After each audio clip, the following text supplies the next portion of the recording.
Está para terminar a CPI do MST, com a leitura de 2 relatórios. A repórter Yasmin Costa traz as expectativas, inclusive a gente já falou sobre isso aqui, com a entrevista com o presidente da comissão, o deputado Zucco, e a CPI pode terminar hoje ou é possível que o relatório seja votado só na semana que vem, Yasmin?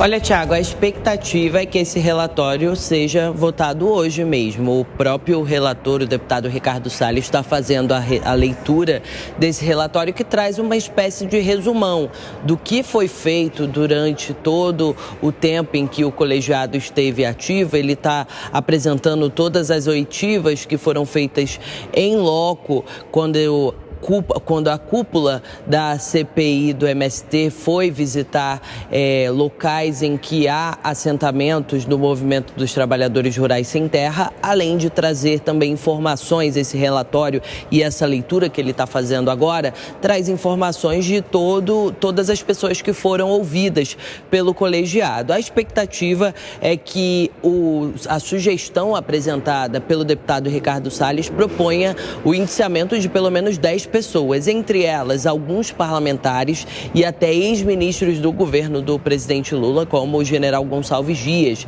que era ex-ministro do Gabinete de Segurança Institucional.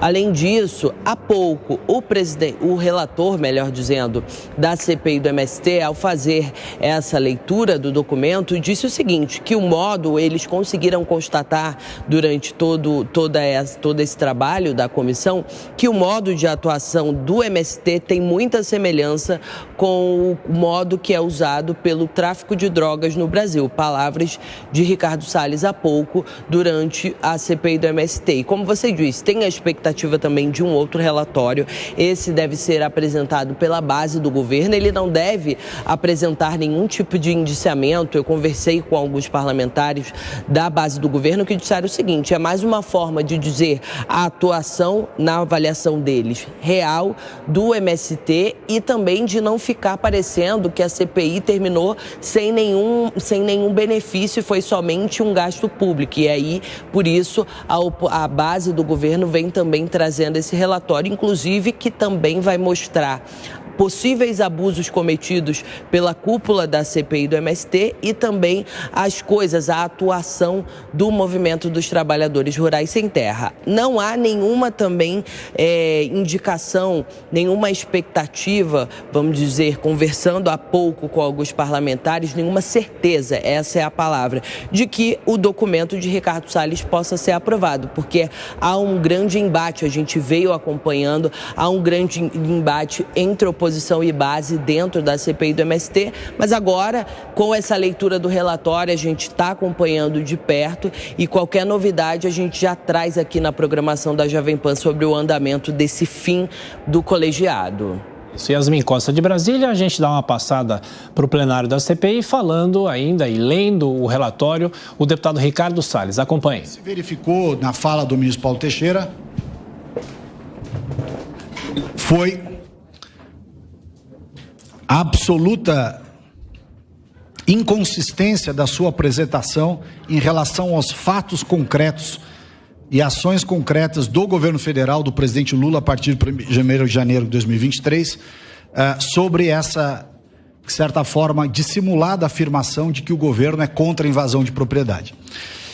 E essa inconsistência, essa contradição entre as falas e os fatos, resta evidente quando nós percebemos, e foi confirmado aqui pelo ministro Paulo Teixeira, que diversas superintendências do INCRA e diversos cargos de absoluta relevância dentro da estrutura do Ministério foram entregues para lideranças e militantes do MST e outras facções que até recentemente estavam organizando e participando de invasões de terra em todo o Brasil. Inclusive um deles que teve a ousadia, se não o descuido ou o desplante, de colocar no seu próprio currículo público que a sua experiência profissional era organizar a invasão de terra. Então, este é o perfil das superintendências do INCRA apontados pelo ministro Paulo Teixeira e pelo presidente do INCRA, César Aldrigue, que inclusive o Zé Rainha confessou que esteve para discutir, com quem esteve para discutir o futuro da reforma agrária no Brasil e as ações do movimento a partir da sua assunção do cargo, do César Aldrich. Ministro Paulo Teixeira também